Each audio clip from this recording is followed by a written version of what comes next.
Money in the Bank 2025 delivered shocks, stunners, and a return nobody saw coming. Naomi climbs the ladder to destiny. Will Rollins steal the briefcase? And R-Truth flips the script in the most unexpected way. I get twisted with my top three. Matt Burns kicks off our new What If series with a banger. And that's all about what if Seth Rollins jumped to AEW instead of Jon Moxley. Stay tuned. The truth is about to burn bright.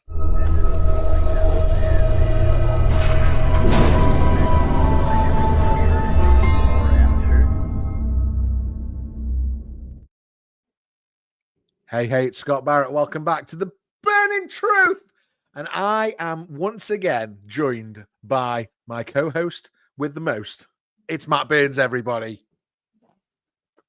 Appreciate it, Scott. Honestly, I always do. Well, that was on a delay, though. We did get the applause in the end. It's on a delay. No, it's fine. It's fine. Any applause will do. Any applause will do. How are you, Matt Burns? Are you okay? I'm quite good, actually. I'm quite good. You know, it almost feels. I've been quite good. Oh no, it's quite good. It's quite solid. It's honestly, you know, this week's been feeling like a bit of a worlds collide, but at moments.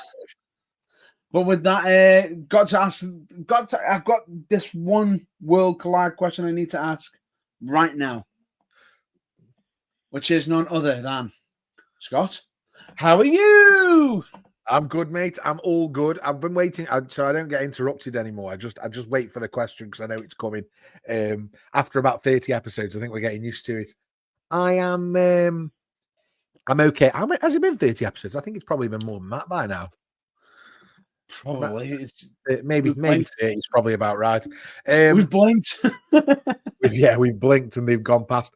But yeah, I'm good, mate. We had a really good week this week. I had my son's end of season football trophy presentation night last night. Great night had by all. Got loads going on in the real world and loads going on in the wrestling world. So loads to talk about tonight. Super excited about it. Most excited to talk about our Buried Alive segment later, actually, and for you to kick off our first ever What If, which I'm really, really, really looking forward to. Because if we're honest with ourselves, we sort of dragged our feet with What If. We knew we were going to do it, and then we sort of dragged our feet with it. But tonight we're actually going to kick in and make it happen. So I'm really happy with that, and I'm really happy that you're going first as well. Oh, you give me, and I will say, yeah, I like how you did that. But I don't mind it because I will say you've given me a good challenge to sink my teeth into. Yeah, absolutely. And that doesn't mean this is the end of Reboot This. Reboot This will be back. It's just sometimes we want to do something a little bit deeper. And deeper means what if? Yeah, of course. The thing is, the difference is with Reboot This and What If. Everyone can sit there saying, well, what's the difference between the two of them?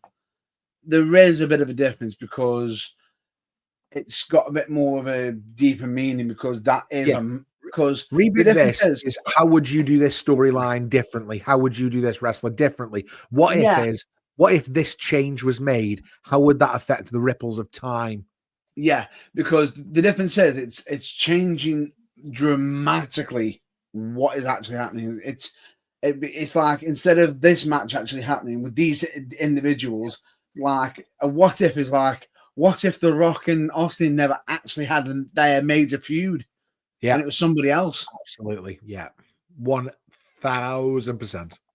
Where Rebook This changes that dynamic. So it'd be like rebooking the feud between The Rock and Austin, which if anybody wants to take that on, you're more than happy to try that one. Yeah, I don't think I ain't touching that. I ain't touching that. Let's not mess with perfection. But here we are, and the first thing we want to talk about tonight, Matt Burns, is all the goings on from last night's Money in the Bank 2025 pay-per-view. So, without further ado, let's get into the news.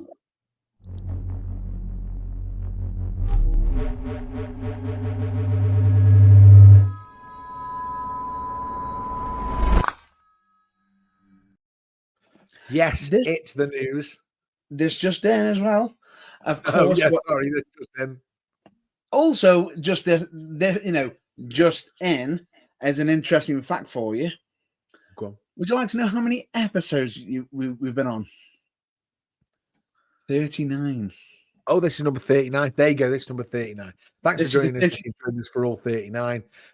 Equally, there's loads more that we've done on the YouTube. So if you're following us on YouTube, check out the Burning Truth on YouTube for all the extra bits we've done, such as reaction videos, interviews, and all the other stuff that we've put out over the last 9 months. And before actually we go any further, if you are a fan of the channel, please make sure you subscribe, hit that subscribe button below, like the video, and just like Anthony Manzano is. Hi, Matt and Scott. I'm watching you from across the pond in Florida, and I just subscribed to the channel. We absolutely love that, Anthony. We love you for subscribing. Yeah, we'll be here for the next hour talking all things wrestling. If you're not watching us on YouTube now and you're listening to this back on the podcast, wherever you listen to your podcasts, Spotify, Spreaker, Apple Podcasts, etc., make sure you find us on the YouTube and hit that subscribe button. We'll love you forever. Anthony, we're going to star that comment because we love that. New subscriber. Welcome to the team. Right, Matt Burns, we're well into the news now, so let's talk about Money in the Bank 2025. What did you think? I thought it was a cracking show. I really did. Although, oh, no. Great show. Prediction-wise for myself, oh dear. Oh, yeah, so we did do the predictions video before this, and I actually think I did quite well this time. Ooh, got an interesting question that's just been thrown to us. Okay, we can do that first, yeah. Anthony would like to know, do you guys believe any of the rumors from the dirt sheet saying that Roman is going to leave WWE because they're trying to renegotiate contract to lower bonus structure? I absolutely believe that they'll be trying to renegotiate contract. I also know that if Roman's got a contract, it will be much more secure than the average bear. And what I mean by that is it'll be much more difficult for WWE to get out of. Do I believe this might be the last major money contract for Roman Reigns? Maybe structured on the dates that he's structured on now. I would not be surprised if the next contract he signs is on more of a pay-per-appearance deal for a certain number of dates. But do I think they're trying to renegotiate his contract now? Probably. Do I think we'll hear any more on it? Probably not. No. You know, if I was running a business, I'd be trying to cut costs wherever I can as well. You have to. And it makes sense for cost-cutting purposes because some fans forget that WWE just acquired AAA. Company was going out of business because of massive debt. Absolutely. But WWE are burning money at the minute, though. I mean, and I don't mean that in a bad way. The difference is they're burning money buying these things, but also profits are better than they've ever been, right? Yeah. And the good thing about it is they've also, by doing that, they've also created new jobs, new roles, and also new windows of opportunity for other things. Because bear in mind that by doing what they've done, they haven't just created jobs for AAA. They've also got even including the TNA deal, even reaching out to the AAA as well. Yeah. I mean, I wouldn't say WWE are in any sort of trouble. They signed a $5 billion deal, or $1 billion deal with Netflix last year. They're doing all right. They can probably afford to take the hit on AAA and on Roman Reigns, to be fair, as well. I do think probably that might be his last major contract of that type, though. I think next time it'll either be for a set number of dates, like I say. Potentially. Cost cutting makes sense because there's only going to be redundant jobs when it comes to the acquisition. Listen, I mean, yeah, so they will certainly be bringing what do they call it? Synergies. There'll certainly be synergies where they've got two IT departments and they only need one, for example. Well, equally, though, AAA does run in a different country and may need people on the ground continuously. We just don't know, do we? But yeah, it is interesting. But go on. It's all to do, but the thing is, the interesting fact is for certain events and certain things, they've had to make certain changes. I believe, can you remember the blunder that they did on Raw recently, where they inadvertently announced the reveal of the AAA? Yeah, but I don't think that was a blunder. I think that was literally it doesn't matter. So the No. amount of people who watch Raw versus the amount of people that watch Triple H, it's irrelevant. No. Wait for it. It wasn't actually a blunder. It was done purposely for the American audience. Now, for the Mexican audience, that graphic never appeared. So they were none the wiser, if that makes any sense. And then, do you guys agree? Most people that pacing and production for Worlds Collide was a little bit better and seemed very slow paced in Money in the Bank. I think all WWE PLEs since they went down to this 5-match structure have seemed slow paced. It seems like wrestling is wedged in between a massive infomercial. However, I don't dislike it because I don't feel like I've been. I don't get fatigue. I don't get wrestling fatigue halfway through the shows anymore because I know they're going to be over in less than 3 hours, and I know I'm only going to have to watch 5 matches. So, in that case, although I haven't seen Worlds Collide, by the way, I only had sort of a chat with Matt earlier on who has watched it. But if you're asking me about the pace of WWE PLEs in general, yeah, they've slowed down, but I don't necessarily think it's much of a bad thing. Maybe that's if I'm honest with you, with what they did with Worlds Collide, and a lot of people sitting there thinking that Worlds Collide felt like it was more vibrant and everything. It only looked more vibrant because it was something new. In actual fact, it wasn't as quick paced as what everyone thought it was. It was only quick paced because of the actual style of the wrestlers as well. So that's why it might seem a little bit different to a degree. Which you're always going to get with Lucha Libre anyway, right? Yeah, you always are. And the funny thing about it is, I think the whole 5-match card thing is actually done wonders for Worlds Collide and also Money in the Bank because it allows some breathability. If that makes any sense. 100%. Shall we, though, Matt Burns, just to cut you off just there, shall we get onto Money in the Bank and start talking through the matches? Because otherwise, I was just about to negate straight into it. And more than anything, I want to talk about how much closer I am in terms of the prediction scores now versus where we were before. So let's get on to the matches. What did we start with at Money in the Bank? Right, we started off with the women's Money in the Bank match. Oh yeah, epic, excellent match to start off with. And I thought this when they rolled it on the show actually, and this was coming on first. I was like, yeah, this is the perfect opener. Roxanne Perez, Stephanie Vaquer, Julia, Alexa Bliss, Naomi, Rhea Ripley, bring it on. I think this was the perfect match to open because independently, I felt as though this, out of all the combatants, they didn't have as many of the combatants really in animosity with each other, if that makes any sense. There's not a great deal in terms of personal Feud issues wise. currently, if that's what you're asking. Yeah, honestly, it really was. And I believe he's just got another comment as well. Yeah, Nick Todoro, welcome, Nick. What's up, guys? Great show. Thought Money in the Bank was good. Thanks for your comment there, Nick. Welcome to the family if you just subscribed. For me, I think the fact is, it was going to be chaos. Everybody was going to be aiming for everybody.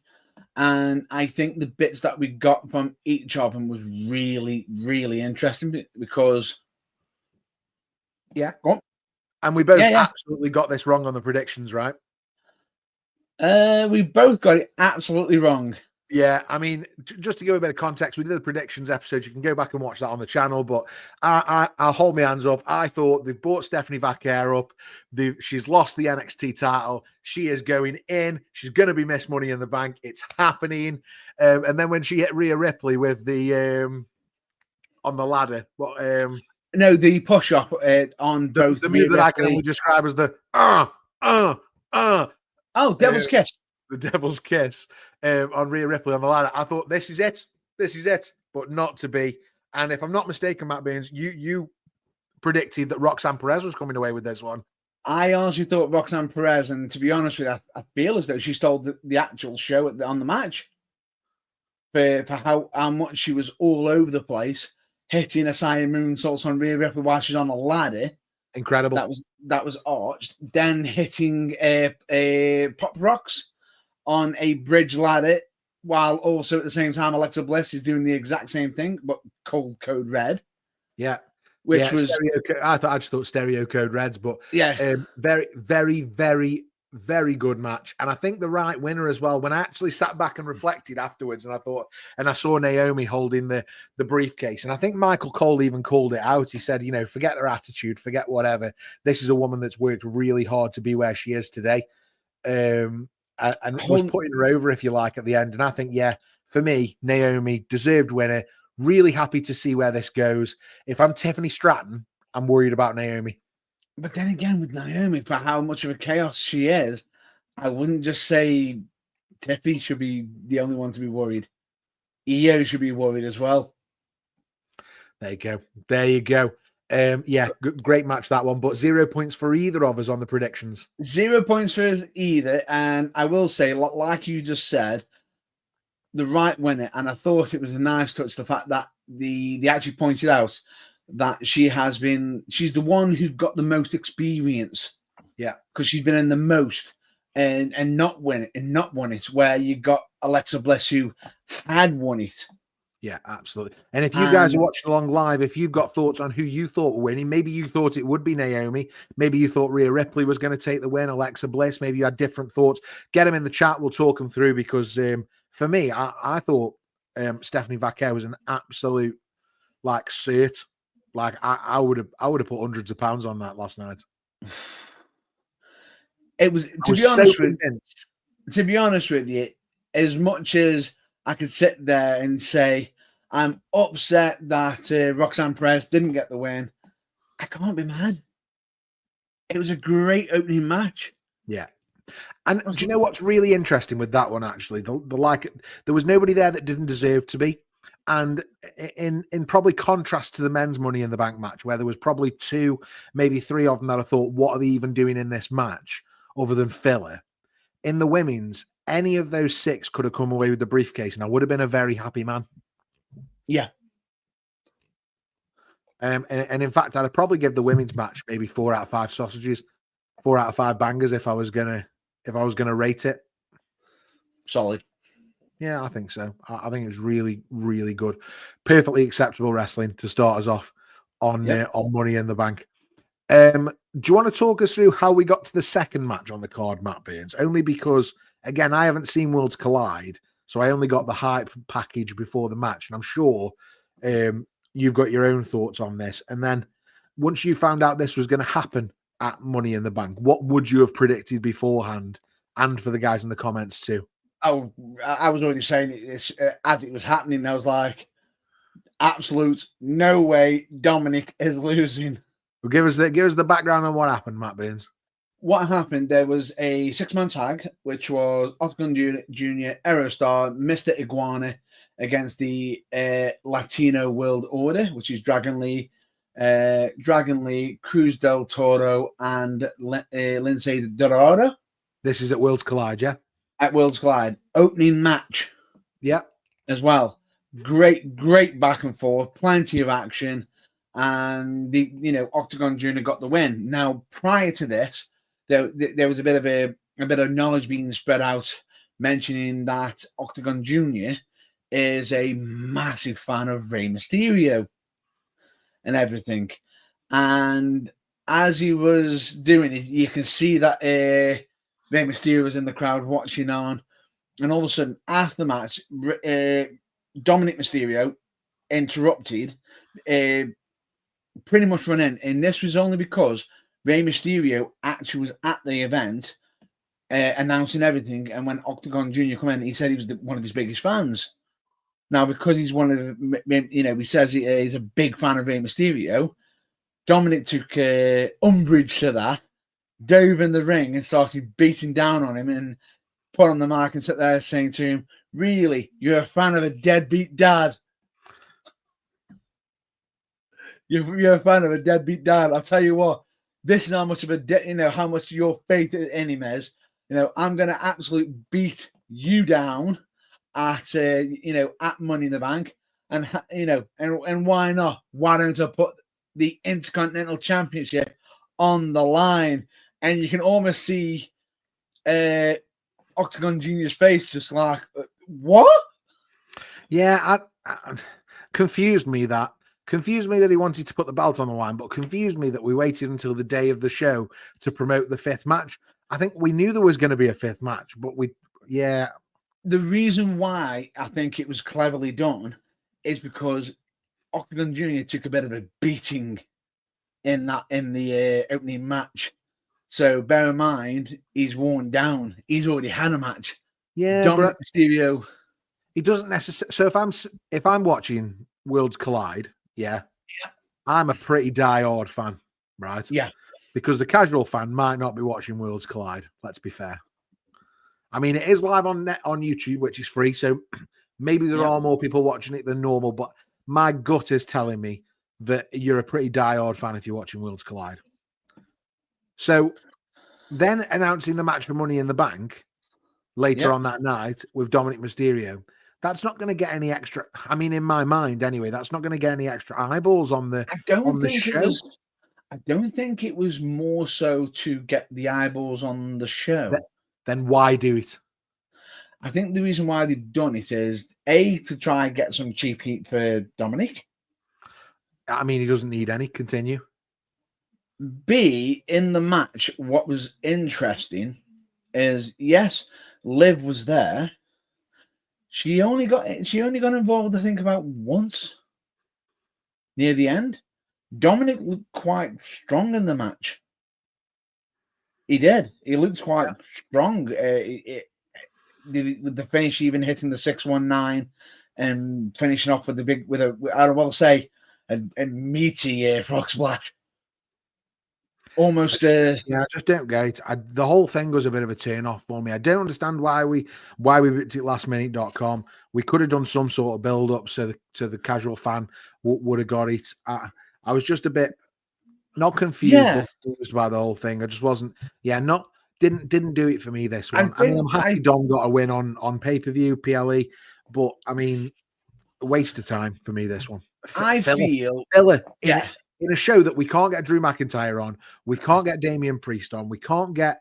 Excuse me, who are you? Who are you? All right, not Damian Priest, but we can't. No, who are you? No, but I only say that because Drew McIntyre and Damian Priest have featured on every other PLE this year. Yeah. This is a PLE we can't get CM Punk on, Karrion Kross, Sami Zayn, etc., etc. No tag team titles on the line. You know, there's so much that we could have done. Yeah. Mm-hmm. We've got no Jacob Fatu, we've got no Intercontinental title match, and well, we did have an Intercontinental title match in the end. Yeah. Excuse me, but we've got this PLE, this opportunity, this 1 in 5 chance for this month to do something, and we're throwing something together last minute. I just bit of a turn off. Maybe you guys disagree. Let me know in the comments, but that's just where I am. It wasn't exactly a bad match. I thought it was an okay match. It wasn't your barn burner, if that makes any sense. I think it was. I mean, if it had been the best match I'd ever seen, I'd probably had a different opinion on it. Like, oh, thank God they got this on the show. But I mean, it was just filler, and that's why I want to say, just let's move on. Pretty much, I agree with you on that one. I think the idea being it was the match to bring it down. Yeah, because immediately after that, we jumped straight into the last chance match for the WWE Women's Intercontinental Championship. This was really good. This was really, really good. So Lyra Valkyria, we talked about this on the preview when we did the predictions, but totally underused since coming up to the main roster. Lyra Valkyria needed a personal issue to make us care about her. We got one with Becky Lynch, absolutely fantastic. The first match they had at Backlash was really, really good. It was genuinely really enjoyed it. It was good. I felt as though the feud was initially rushed. Yeah, but we're giving it space now, and so I think so we got this personal issue which we've continued. We now got the second match, and you could feel it within the story told in the ring. You could feel the intensity that they brought with the story. I totally thought the right person won in this. Yeah. For the second one, Becky Lynch to steal the victory from Lyra, which was perfect. We both had it down as a Becky Lynch win. I think we knew that was coming. But even if it was predictable, it was still good because it's what we wanted to see, and we got exactly what we wanted to see. And then that switch that Lyra flicked in red after, where Becky was making a razor hand and shout around the ring, and then it was bang, German, bang. I can't think what she calls a finish, but Nightwing, yeah. I always want to call it what Chris Sabin used to call his, because it's very similar.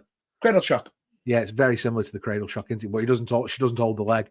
But yeah, so German and Nightwing to really put Becky Lynch down after she was gloating. And that's what it was. It was gloating. It was spot on. And the thing is, I think what was really interesting is I don't think the raise of the hand was the push too far. Yeah, it was when she asked her to put the belt around her waist. It was putting the belt on. It was like, ooh. And do you know, it sets up a really interesting third tie between them both now.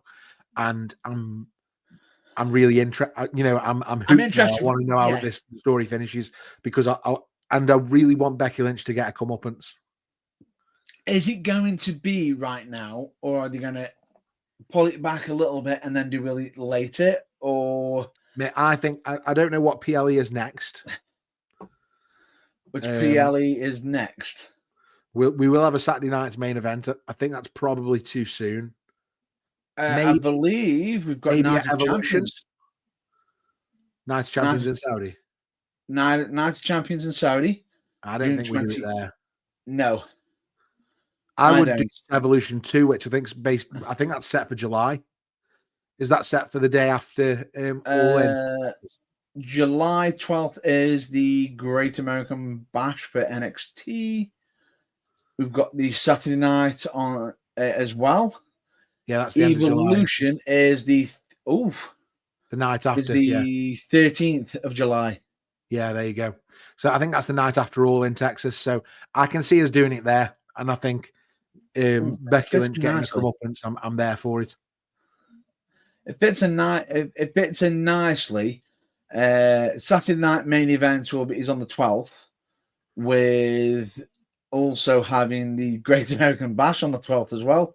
So we've got absolutely loads of wrestling going on. So yeah, we both had Becky Lynch in the predictions. So that's now 1-1 on the scoreboard with 2 matches left to go rather. So after Becky Lynch and Lyra Valkyria, Matt Burns, where do we go next? We move on to the men's Money in the Bank. Men's Money in the Bank, and I was all about this. I was, but I had one problem. Go on. Before we got into this match. And it's a bit of a pet peeve for me now. And it's to do with TKO. If there's any space, seriously, guys? Do you know what, Matt Burns? I hate this. And I don't hate the advertising. I hate the fan reaction to the advertising. You guys just need to get over it. And it's as if WWE are the first people to do this. No. WCW used to do it, and like is it Wrestle Kingdom, New Japan? They've got advertisements strapped all over the place. It's just that it's in a foreign language and you can't read it. No. The Fireball ladder might be one of the best things I've ever seen. What? I loved it. I genuinely popped for the Fireball ladder. I had 3 shots of Fireball last night, and I was loving it. Right, I'm just going to say this to you. It was okay on the ladder. I was fine with the whole cash app on the Money in the Bank. Yeah, I thought that was absolutely brilliant. Genius. Yeah, that's good advertising. Absolutely. My only problem is the fact that we've got the Fireball on the ladder. Why was it only on the men's match? It should have been on the women's match as well. Well, the men's was the one that the women's match was sponsored by somebody else. Right. Okay. But then, have you noticed that all the tables have been also sponsored as well? Yeah, it's quality, isn't it? I love it. Genuinely, I love it. And I think I also think it's funny that the general consensus is, oh, we hate this. I think it's dead funny because genuinely, I love it. I'm a big fan of sports, and sports would find anywhere. You know, you've only got to look at soccer, football jerseys now, right? Football shirts. So you got the badge. You got the brand of the top sponsor. So whoever makes your top, so Adidas or Nike or whatever. You've got your main sponsor on the shirt. You've normally got a sponsor on your arm here. You might have a sponsor on the top. You might have a sponsor on the back at the bottom. You know, wherever you can plaster somebody's name for a bit of cash, absolutely do it. The ring is much right. The ring being littered with the adverts, I didn't mind that. I'm fine with that. It just got to the point where I'm sitting there thinking to myself, are they going to start pulling out chairs and, you know, somehow it's going to be stack 'em and dack 'em? You better believe they will, yeah. I want them pulling out chairs I want them pulling out wooden chairs that are plastered with oak furniture land on them. You know, stuff like that. Just like I want the whole thing. I want everything branded.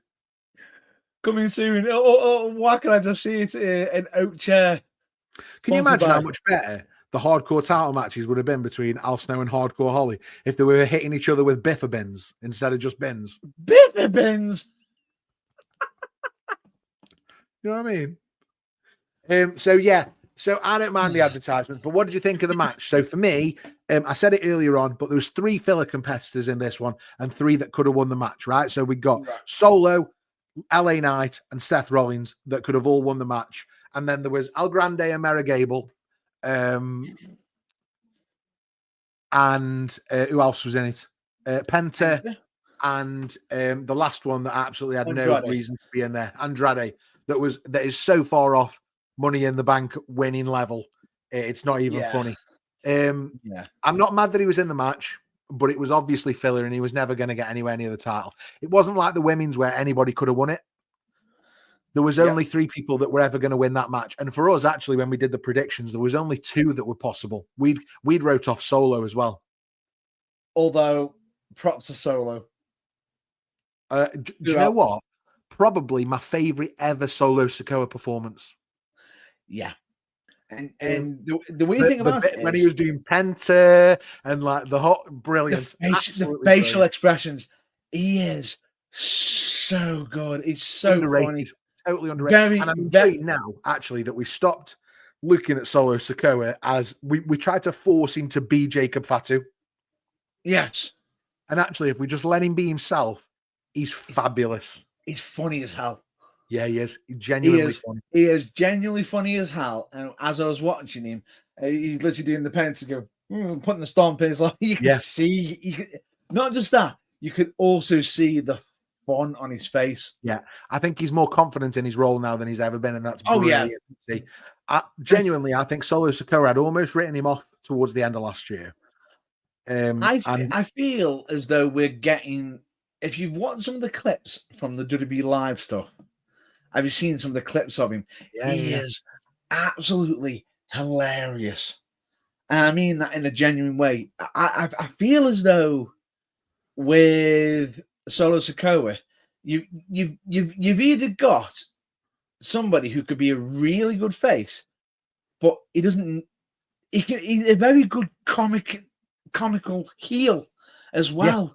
In a good way. He's got great charisma, honestly. So, right. So, who did we predict for this one then, Matt Burns? You predicted LA Knight. LA Knight to win the Money in the Bank. And I predicted Seth Rollins. Yes, I did.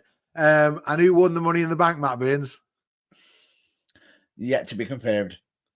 After interference from Bron Breakker, Bronson Reed, Jacob Fatu, and JC Mateo. Got that right for this time. Check me out. And, you know, during that, Jacob Fatu turning on Solo. Amazing moment. We knew it was coming, but it was still really good when it happened. And I loved the, I hate you. I can't believe he didn't say Solo.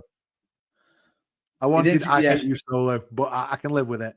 And then Seth Rollins eventually getting the victory with the support of his team, if you like. I just didn't like the fact that to get it, he actually stomped on LA Knight to go up to grab the belt. That's what that was the last hurdle, wasn't it? The last hurdle was LA Knight coming back. That's what stung. When Knight pulled him down for the second time and it looked like the BFT, I thought, oh, this is happening. This is going to be LA Knight. Yes. I was like, no, yes, reversal, denied. stomp, and there you go. Seth Rollins, men's Money in the Bank, totally the right decision, and somewhere to go because I don't think. Here's what I see now, right? And I have been right about these things previously, but this is the sort of way I see this happening. Jay is going to have to overcome insurmountable odds with that title. He's going to have to beat Logan Paul at some point now. And I also think he's going to have to beat Gunther tonight on Monday Night Raw. Yeah. But once he's been through one of those wars, that is when Seth Rollins will strike. Hang on, what day?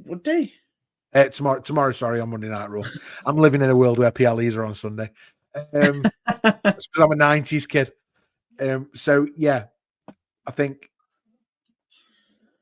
Seth Rollins beats Jey Uso after he's been through a war like Gunther. May even happen tomorrow night, but I think more likely a little bit more in the future because we'll have to get through Logan Paul as well at some point. I think there's still a little bit of work for Jey to do before Seth Rollins takes it from him. Yeah. I can agree with it. You could pull the trigger early. I don't think it'd be smart. I think Seth will bide his time. Yeah. But he does put out scores on the doors for predictions, Matt Burns, up to 2-1 to me. First time I've been in front all year. Wait, hang on. Let me continue on in regards to this match. I thought this match was really, really good. The only thing I thought was a bit odd is for somebody who was complaining that Seth shouldn't be winning the match and everything, we should be doing everything to stop him and everything. Where was Sammy? Where was Punk? I did get a massive kick out of when when you got Braun Breaker and basically you got the boys coming out, the wreckers, the destroyers. I was surprised that, we talked about those guys that didn't really need to be in the match. I just think there'd have been more intrigue if CM Punk and Sami Zayn were in the match instead of maybe Penta and El Grande Americano, or instead of Andrade and El Grande Americano. I just think that would have given the match a little bit more anybody can win this sort of feel. Yeah, no, I know exactly what you mean. And it also would have given more of a reason for them two guys to have come out. Yes. And what I thought was really interesting, though, is when they did come out, Braun being Braun, kill. Immediately. I love Braun break. Immediately. Although I thought it was really, really funny after they'd beaten everybody up and all of a sudden you see him just look down and see Solo, and Solo's like, uh-oh. No, don't pay attention to me. Yeah, but that's when we got the appearance of Jacob Fatu and JC Mateo. But all round, I think, fabulous match. Just the right amount of run-ins, etc., and chaos for what you needed. The women's was fairly straightforward, so to have had a bit more complication than the men's was fine. And that led us on to probably the biggest tag match of the year, Matt Burns. I actually really enjoyed this match. Yeah, me too. So we had Jey Uso and Cody Rhodes versus Cody Rhodes' first match since WrestleMania versus Logan Paul and the never seen 17 John Cena. Well, you could say for Logan Paul, the future scene. I believe Cena was trying to dub on SmackDown. Yeah. Honestly, I thought this match was absolute brilliance. And I thought it was interesting because, yes, Logan Paul had a mistake in the match. He had one mistake in the match. Did he? Yeah. He went for a certain lariat that he normally does over the ropes. Oh, was that when Uso caught him with the kick? Instead, yeah. I think... No. Cut him some slack. Is what I'm saying.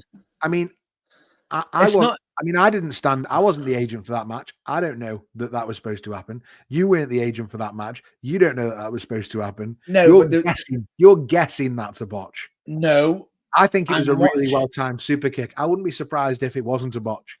No, even what I'm saying is, and this is what I'm saying is, just from the reviews of others, I'm just saying, if it was a botch, back off. Right? Because because personally, I don't think it was a botch, because I think what ended up happening later on in the match is to just go to show, yeah, you doubted him now. He just proves you're all wrong. He's made you all fools. Do you know what? My favorite bit of the match was the integration of that drone. Yeah. I thought that was fabulous. And I don't think you could have done that with anybody else but Logan Paul.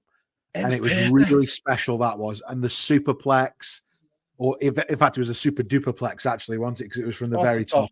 The very top. Splash as well, which come out of nowhere because you're following that drone camera. You don't even know that Jay's gone to the top rope and hit that Uso splash. Absolutely fabulous. Loved the whole thing with the drone. Thought Logan Paul's performance was excellent. Thought John Cena was in the form of his career, quite honestly. I thought he was really good last night. I thought Cody showed why he was so good chasing the title last time. I thought he's even his entrance was really emotional. And I wasn't expecting it to be, but really enjoyed that. And Jay is still such a crowd favorite to the fans in the arena. Did you see his entrance before he came out through concessions? There was a security guard literally having to force people back. Yeah, like it goes. The thing is, I know some people have said he's not a proper champion. I'm sorry. Yes, he is. I mean, and let's be really fair to him. He's not the WWE champion. And we can say what we want about both the world champions mean as much as the other, but they don't, right? Let's just be really clear. The world heavyweight title is number 2. Jey Uso is the number 2 world champion right now. And I'm okay with that. I think it's a really good position for him. He's still, for me, he's still the most over babyface in the arena any night. He should be that champion. What more can I say? What more can I say? You can say, Scott, I got this one wrong on the predictions. The Asai moonsault pretty much was absolutely epic from Logan Paul. Fabulous. At first, I thought to myself, he's going a bit hot. Never mind. Perfect landing. Yeah. You know, he perfectly landed it. Would you like to know how perfect he landed it? As perfect as you predicted it. Win. Absolutely. And I did, because I said Cody would beat John Cena clean. And to be fair, he did. Crossroads 1, 2, 3. Forget what came before. That's what happened. What was your prediction, Matt Burns? You predicted John Cena win. I predicted John Cena win and Logan Paul. I still think it should be, because I think the referee was he was paid off. Let me be honest now, Rad. So I predicted Cody to beat Cena clean, and that's not the truth. That's not what happened. The truth will set us free. Let's talk about the truth, Matt Burns. Do you like that? Weaved it in. The truth is that we got that's a segue. That is a segue of segues. Yeah. The truth is that we got Ron Killings, R-Truth, back in WWE as a surprise return. Totally took out John Cena. Takedown in the ring, a few shots, got up, got the championship belt, nailed Cena with the belt, and then revealed himself to be Ron Killings, R-Truth. And the place went nuts for it. Now, was it a work? Wasn't it a work? We'll never really know the truth. The dirt sheets can say what they want. We'll never really know. We can say what we want. Do you think it was a work? Yeah. I think we were totally worked. And you know what? I'm okay with it, because they're the best ones. I don't think it was a work. I think it was a bit of a last minute call because of a change. However, if it was a work, I will hold up my hands and say, I absolutely love being worked on that. Absolutely. Absolutely. Genuinely. Fabulous. Genuinely. Now, what I thought was interesting about this, and bear this in mind, that Ron Killings, well, R-Truth is a comedic individual. Yeah. Right? In that moment, did he look like a comedic? Now, he hasn't always been a comedic individual. That's just where he's fell over the last 4 or 5 years, right? Yeah. But he hasn't always been a comedic character. But he didn't seem like one at all this week. And this is why you think we're going to do the name change to Ron Killings, right? Yeah. I think they're doing the name change. But as they do the name change, I think they're going to be bringing up his history as well. Yeah. Because do you know what I think? I think just before we go any further, just with R-Truth specifically, I think I shared with you earlier on. If I was going to go anywhere with R-Truth now, if I was booking, he's had this amazing support. If I was going to do anything with R-Truth now, I would turn him heel very soon and align him with John Cena. That's what I would do.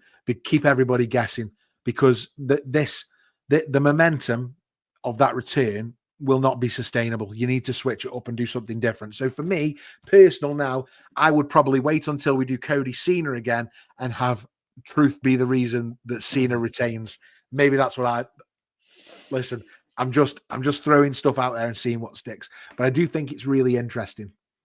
Possibly, but then again, there's also the whole TNA dealership as well. I feel as though he can fit in there quite nicely because he is a former TNA world champion, or should we say NWA world champion. I think do you know what? I think that's a bit beneath him, to tell the truth. I think he's a much better character than that. But anyway. No, I agree. This match, I would give, again, probably 4 sausages, 4 bangers. And in fact, if I was going to rate the entire event, Matt Burns, I would have given it 4 out of 5 bangers. This might be my favorite PLE of the year so far. I really enjoyed it. And listen, I could have done without the Dominik match, but it was fine. But the other 4 matches on the card were absolute perfection for me. I loved them. Basically, what you're saying is if the Dominik match wasn't there, it's still 4. And the fact that he is there is still 4. Yeah. Absolutely. And predictions-wise, it went really well for me as well. Out of the 4 that we predicted, I got 3 right. And you got how many right, Matt Burns? 1. And that brings us up on our predictions now. The scores on the doors are 20 points for Matt Burns in 2025 and 16 points for Scotty Barratt. So I'm only 4 behind now, Matt Burns. I'm on the comeback. And bear this in mind, you were the one, weren't you, sitting there saying, I can never catch you back up. I can never catch you back up. I'm going to be there, mate. Listen, Money in the Bank was me turning the corner. Second half of this year, I'm coming for you. No, better yet. What you've just done is you just cashed in on me, haven't you? Ah, nice. Very nice. And may I say how sexy you look in that picture, Matt Burns. Now, we're running a little bit over at 47 minutes, Matt Burns, so we're probably going to have to take something out of the show. So we're going to come back and do Buried Alive another time. But right now, I think it's really important that we do the top 3.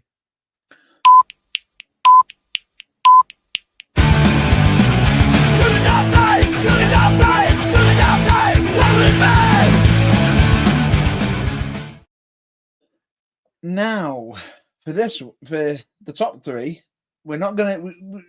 You've been round us enough. You should know what the top 3 is. It's where we challenge each other to pick the top 3 of a selected subject.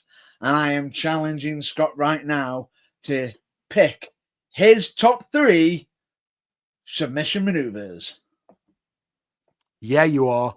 Now, I feel like we might have done this before, but maybe the question we asked before was around submission finishing moves. And I think I challenged you. But that was weeks and weeks and weeks and weeks ago, Matt Burns. So let me give you my top 3 submission moves. Number 3, right, might be controversial, might not be, is... Oh, sorry, I'm keeping you because in suspense here. I feel like we need a drum roll for that. Sorry, it's because a message has come through on my screen at the same time. Also, if you're watching along live, get your top 3 submissions in the live chat. We'd love to know yours as well. Yeah, I can see that we're getting messages now as well. We had one, or have we already seen that one? Yeah, we've seen those. Yeah. Top three. Number 3 is CM Punk's iconic Anaconda Vice. Love the Anaconda Vice. It's a statement. It blends legit MMA with like old school grit. It's a shoulder and neck crusher. It screams tap out when it's locked in. Oh no! Yeah, it made its mark in Ring of Honor, exploded in WWE, and every time it was locked in, it was personal. I think. Yeah. When he clinched in, when CM Punk clinches in the Anaconda Vice, it's about winning. It's about proving a point. Yeah. It's about aggression. So it wasn't flashy, but it was final. Like the majority of the time when that gets locked in, it's over. What I find funny with this move as well is a lot of people sit there thinking, really, that doesn't hurt, really. Get locked in it. Trust me. Yeah, absolutely. My number 2, underrated this one, the Walls of Jericho. Now, which version? The popularized, slightly easier version, not the Lion Tamer, but the more regular version of the Walls of Jericho. You can see why I asked. The Boston Crab, if you like. Elevated Boston Crab. That iconic moment on the table where Triple H has torn both his quads and he's in the Walls of Jericho on the table. I also think that it was a very simple move, the Boston Crab, that we turned into a finishing move for Chris Jericho. But it was something that had fallen out of fashion and he just decided to start using. And I don't know, it's not the most sexy submission, but it's certainly one that resonates with me. And I loved Chris Jericho doing it.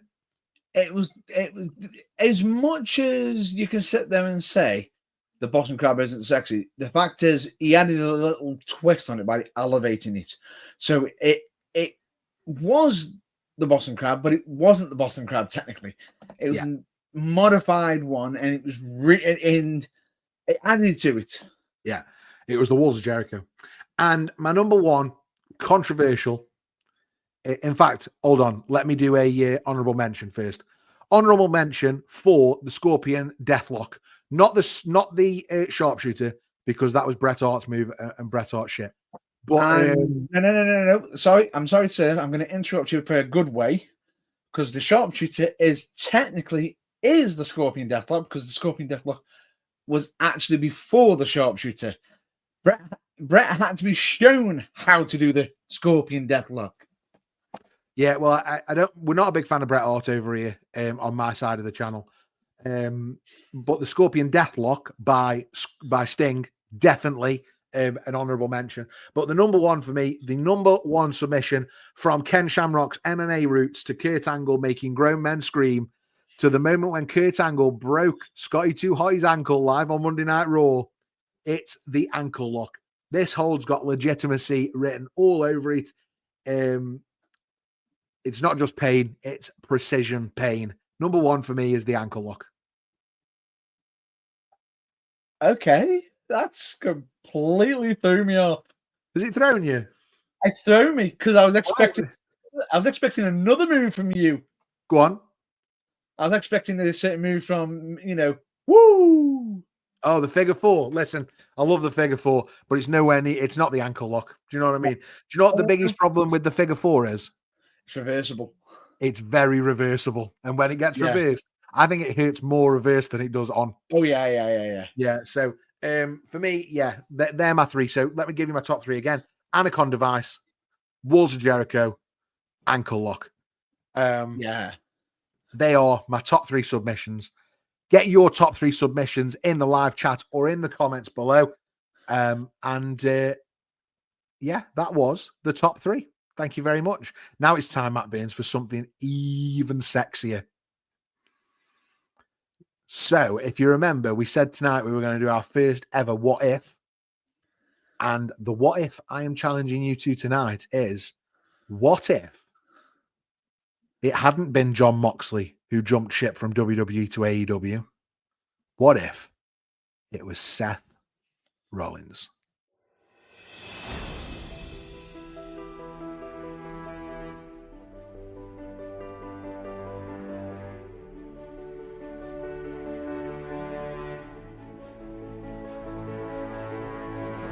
Wrestling history is built on moments, decisions that shaped careers, defined eras, and changed the business forever.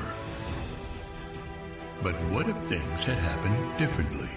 What if a single choice, a twist of fate, or an alternate path rewrote the stories we all know? Come with us as we step into the multiverse of wrestling and ask the question, what if?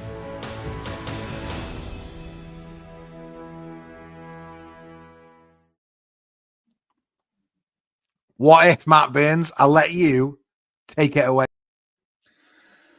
Well, bear this in mind, ladies and gentlemen, boys and girls.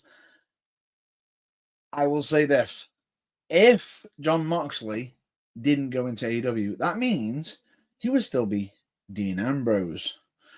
Now, Seth Rollins would be during the time before the whole original plan of when Jon left, or should we say Dean Ambrose left WWE. Seth was actually the WWE Universal Champion at this time.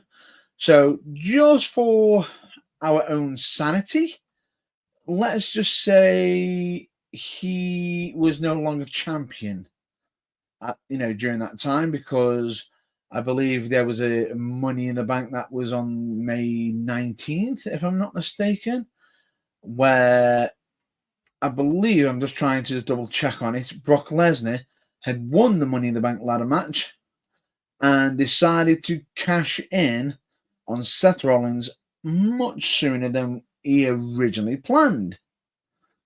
And because of this whole cash in and everything, his contract was up, and instead of Dean Ambrose leaving, we got Seth Rollins leaving just as he lost the the Universal Championship in May. His contract's up, and it was done. It was gone. So let's move directly. I'm just trying to get dates and everything for us. Let's move to May 25th. Because, well, actually, we'll say for time-wise, because I believe, if I'm not mistaken, the whole night of the Money in the Bank, which was May 19th, I'm just trying to think what day that was. Was that our usual Saturday or Sunday pay-per-view? I'm just trying to double check that now for us while I'm just doing that, because I want to make sure what I'm saying is canon. Now, May 19th was a Sunday, so we'll say he dropped the title on the 20th, on Monday the 20th. So we've then got his contract pretty much wrapping up on the 21st, and he's now out of WWE. Everyone's wondering, where's he going? As such, there's rumblings. Is he going to be going back? Is he taking care of injuries? And no, there isn't anything. But on May 25th, we've then got the inaugural Double or Nothing. And just like how in the original timeline, we had Jon Moxley make an appearance. What if instead of Moxley making his appearance then, we had the formerly known as Seth Rollins make his debut in AEW under his original independent name of Tyler Black. He makes his intentions known that he is going to be aiming for the AEW World Championship, and pretty much just absolutely attacks Chris Jericho, absolutely pretty much just flooring him.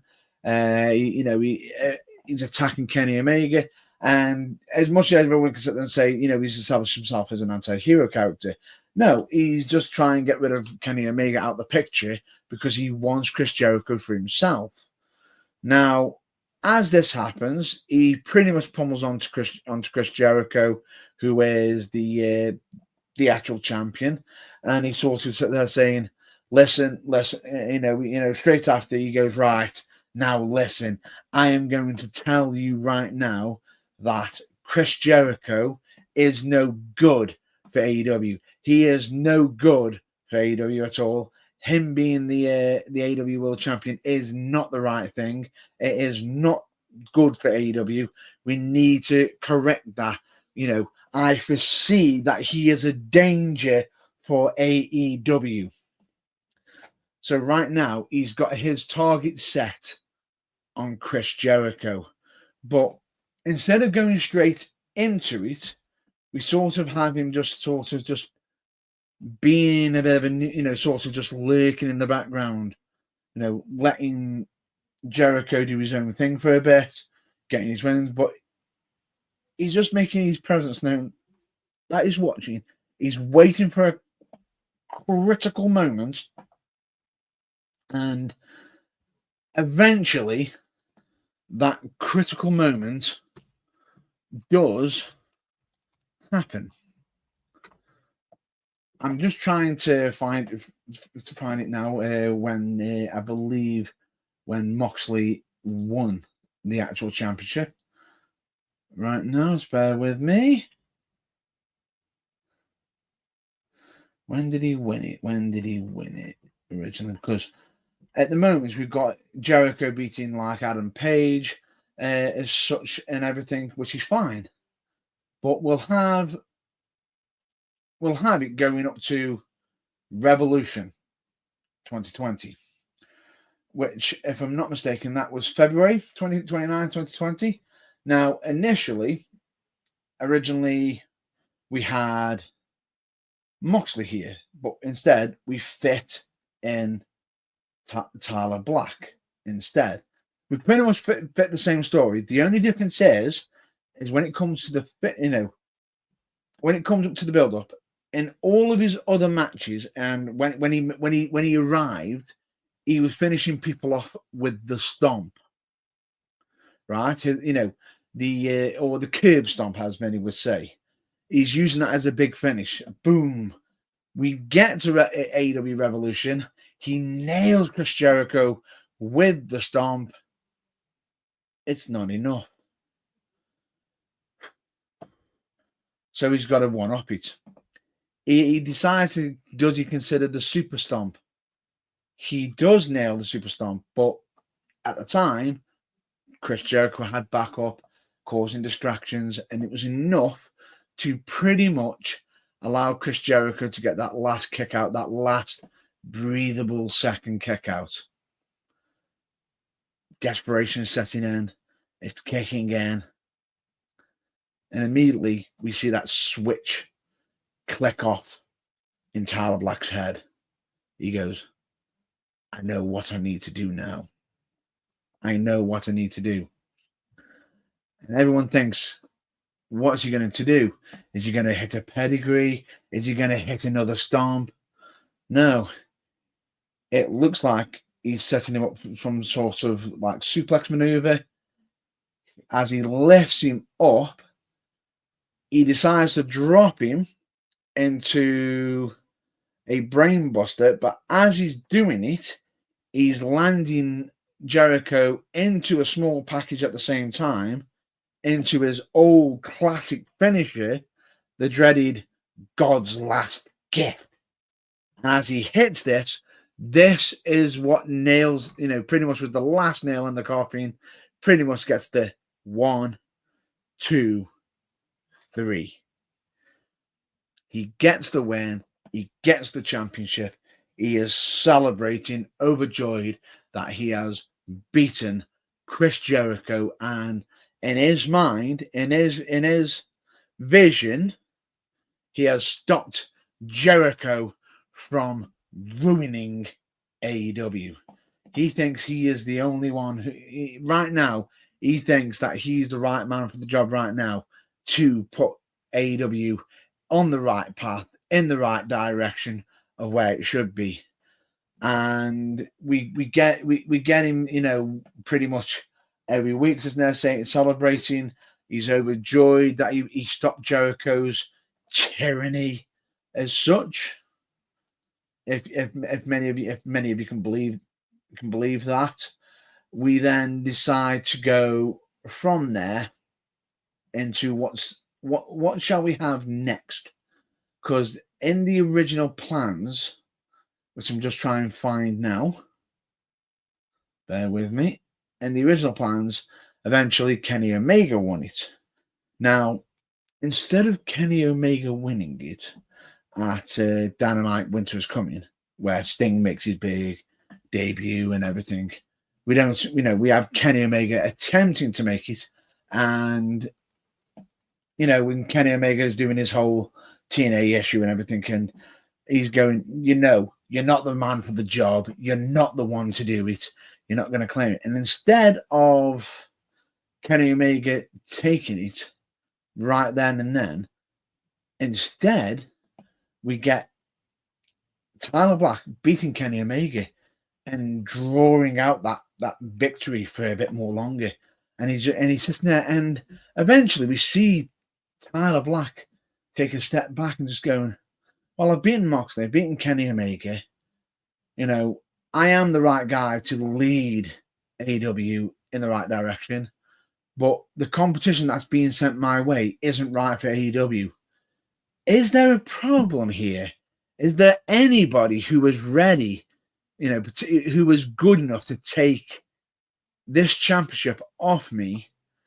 Or is management picking the wrong people? Are they picking the wrong people?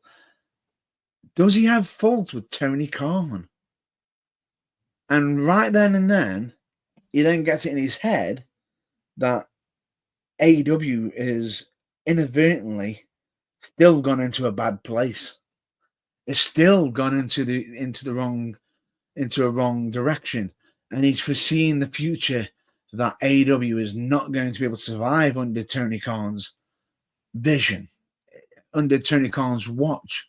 So he now, in his mind, thinks that Tony Khan should be removed from management.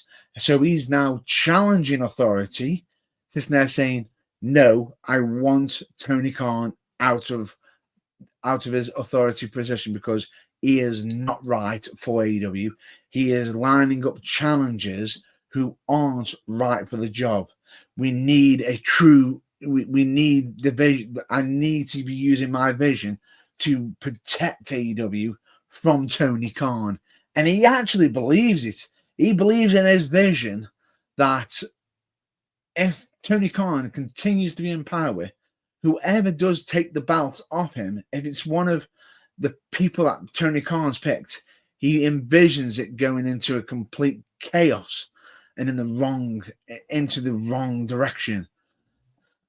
So we then get him sitting there starting talking about he wants to bring somebody in, someone who has got potentially just as much wealth, who's probably got better understanding of the business. And everyone's sitting there thinking, who could they be on about here? Who are they talking about? Could it be Eric Bischoff? No.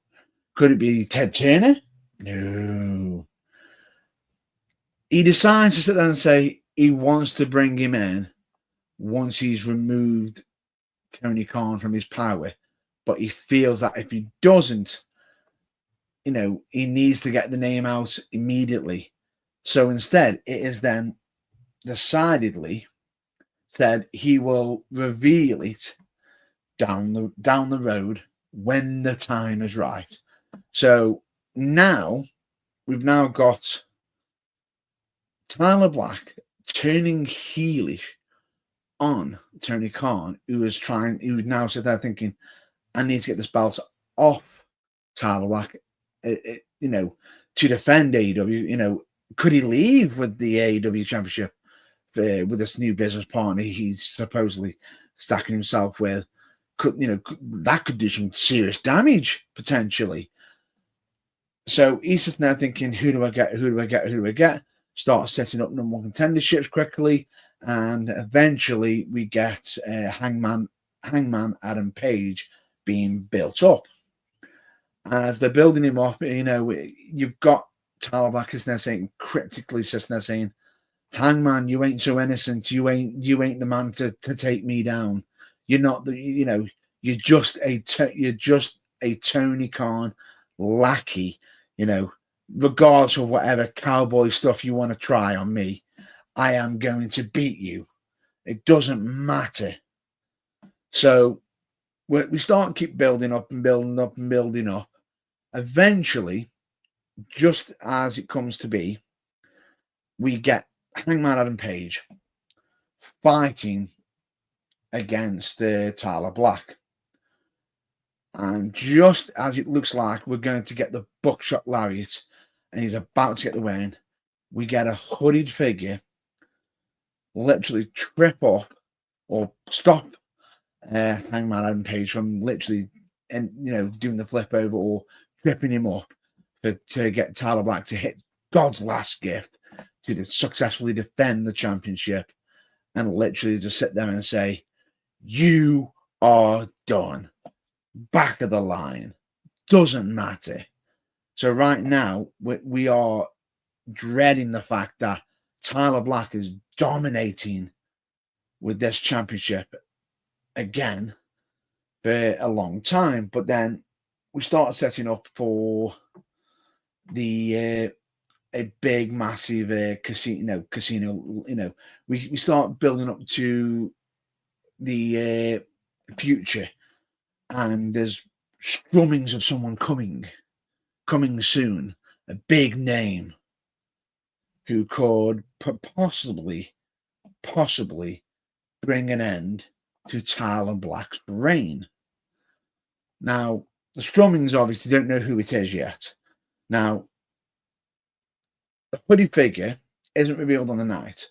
It gets revealed on the following episode of Dynamite, and much to everybody's belief. But some of you might be shocked, some of you might not be shocked, especially with my bookings and what I've always predicted as such.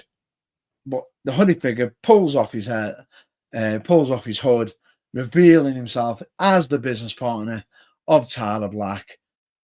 It's none other than Shane McMahon. Immediately Tony Khan sees this as a big threat. And Shane there says immediately, I know you've got a big name coming in soon who wants to rise to the top and everything, but I might have actually, swayed him to go elsewhere, paid him off. But, he sent him a message. He hasn't heard back from him, but he knows that the money's been sent over to him, potentially, been claimed supposedly. And, he's got rid of that individual. So who have you, you've got nobody for us. You've got nobody for us.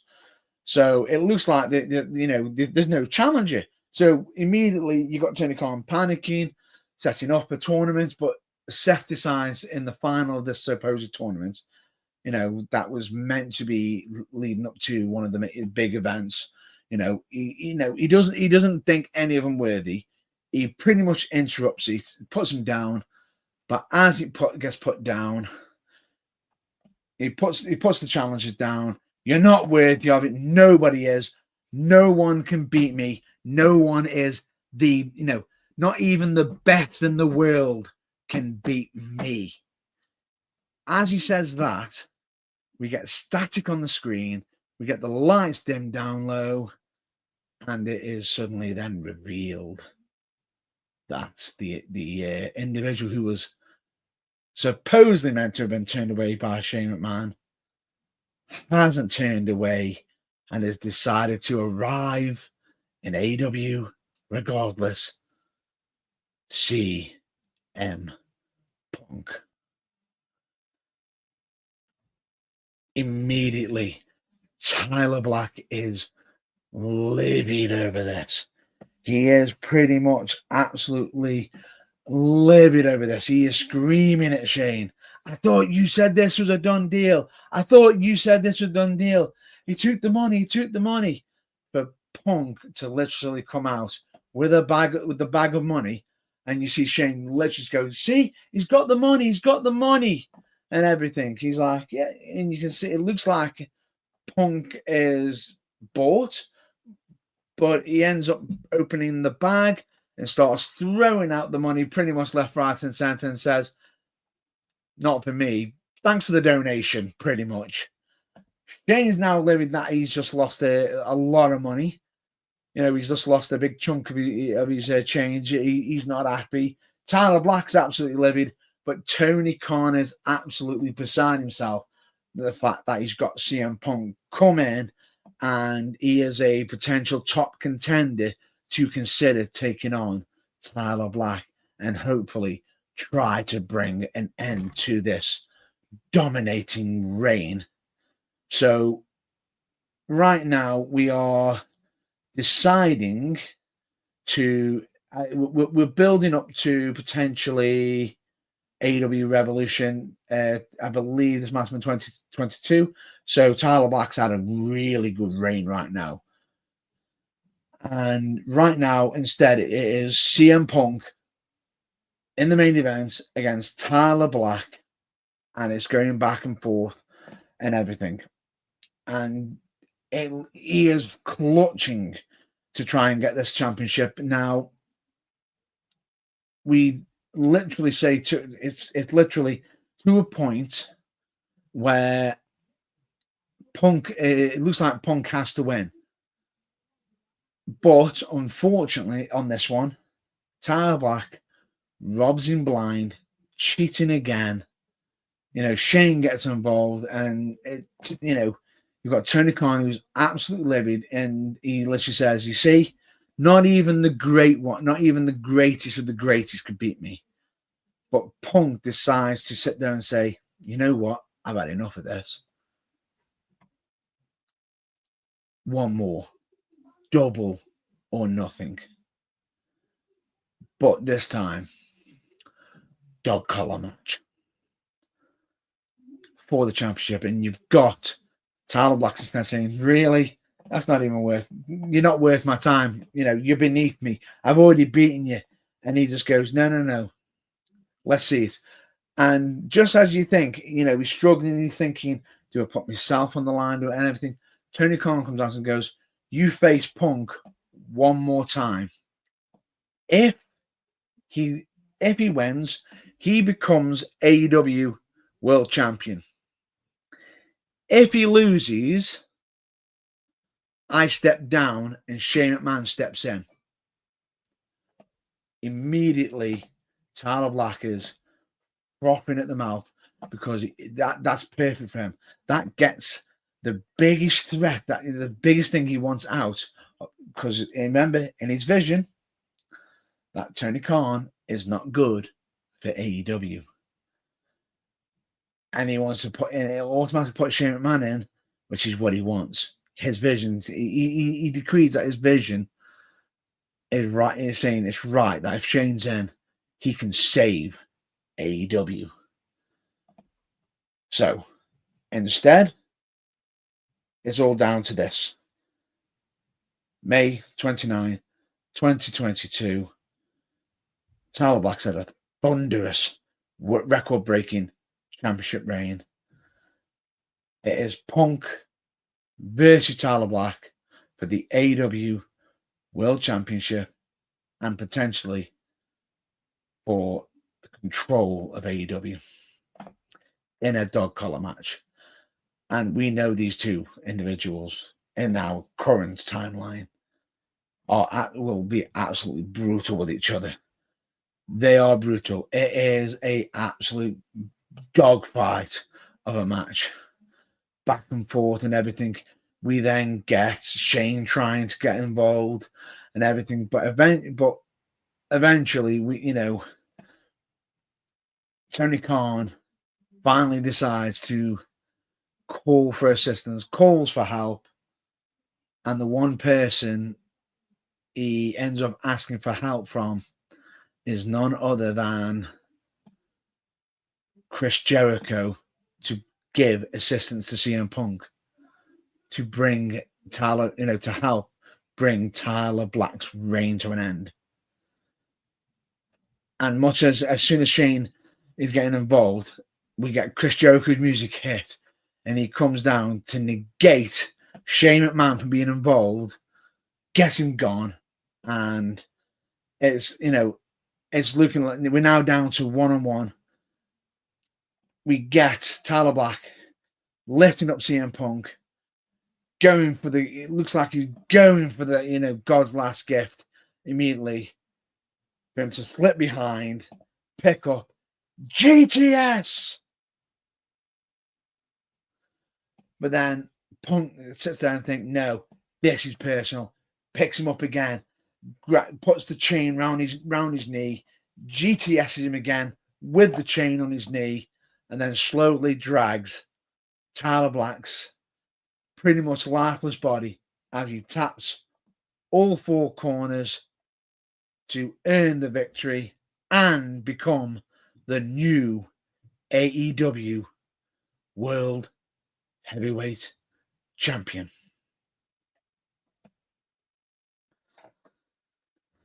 And I think that's a good place to stop. Well done, Matt Baines. What do you think? First, what if? Brilliant, mate. Thanks for starting us off.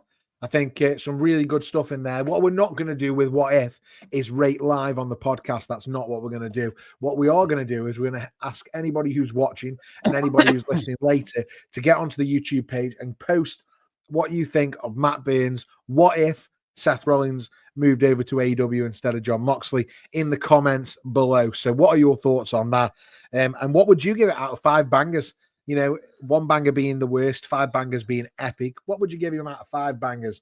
I'm not going to do that today, but certainly I want everybody watching to do that because I thought that was brilliant.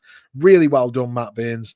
And we've absolutely smashed it tonight overall, I believe. So I think it's time that we go home. Pretty much, I think that's a wrap for this episode. Honestly, I appreciate that you've all listened in. But if you could all please do us one massive favor. Pretty much, why don't you help us get to 1,000 subscribers on YouTube, if you could, please? We would be very grateful. Currently at 240. Every single subscription helps, so please hit that subscribe button for us. Hit the like button and share these videos. We'll love you forever. Just do all the good stuff, yeah? We're just 2 guys who love talking about wrestling and want our dream to continue. So please hit that subscribe button, like if you do, and we'll love you forever. Pretty much. You can also catch us on all the socials, Matt Baines. Yes, you can. And to find us, you've only got to look for one thing. Do you know what that one thing is?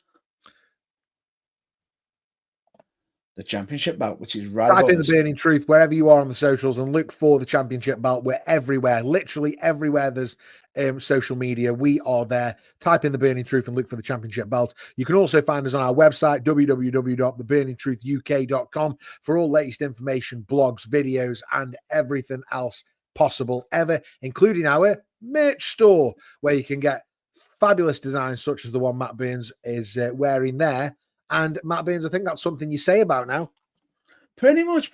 But more importantly, please keep the fire burning with the support and love for wrestling. And of course, don't ever forget DFTBA. And in case you don't know what that means, it of course means don't forget to be awesome. Excelsior, the truth will set you free.